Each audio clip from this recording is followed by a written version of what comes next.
सकाळ झाली नाही की टाईम असला पळायला लागतो की समजत नाही टायमाच्या मागे काय लागले. कुत्रे लागतात की घोडे लागतात काही समजत नाही. आणि मी 6ला उठून देखील माझं आवरत नाही 9 वाजेपर्यंत. मला 9 वाजता घरी येऊन निघावंच लागतं, कारण जॉबवर सध्या खूप स्ट्रिक्ट नियम लागू केलेले आहेत. आणि माझं 9 वाजेपर्यंत काही केलं आवरतच नाही. सकाळी हे कर ते कर, इथे टाईम घालव तिथे टाईम घालव, थोडी एक्सरसाइज कर, याच्यात माझा टाईम निघूनच जातो. मी जे पण करते मला असं वाटतं की मी कंप्लीट नाही करत आहे, थोडंसं अजून करायला हवं.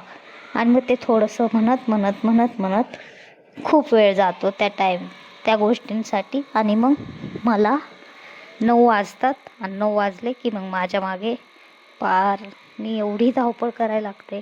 मला डब्बा भरायचा असतो, मला केस विंचरायचे असतात, मला मेकअप करायचा असतो, अजून मला पैसे घ्यायचे असतात. हे सगळं करून मला खाण्यापिण्यासाठीच टाईम उरत नाही. मग मी खायचं राहून जातं, कधी कधी चहा प्यायचं राहून जातो. आणि मी एवढी विसरभोळी आहे, मी फोन सध्या विसरून जाते, मी चष्मा विसरून जाते. आणि मग अर्ध्या रस्त्यात जाऊन मग मला आठवतं, अरे चष्मा राहिला, अरे स्टॉल राहिला. कधी कधी सॉक्स घालायचं विसरून जाते. एवढं म्हणजे मला समजतच नाही की मी कोणत्या जगात राहते काय माहीत. आणि कशी बशी मग मी फायनली तयार होते. तयार झालं की परत नाटकं चालू होतात माझी, कारण अंगातले किडे मरत नाहीत ना काही केल्या.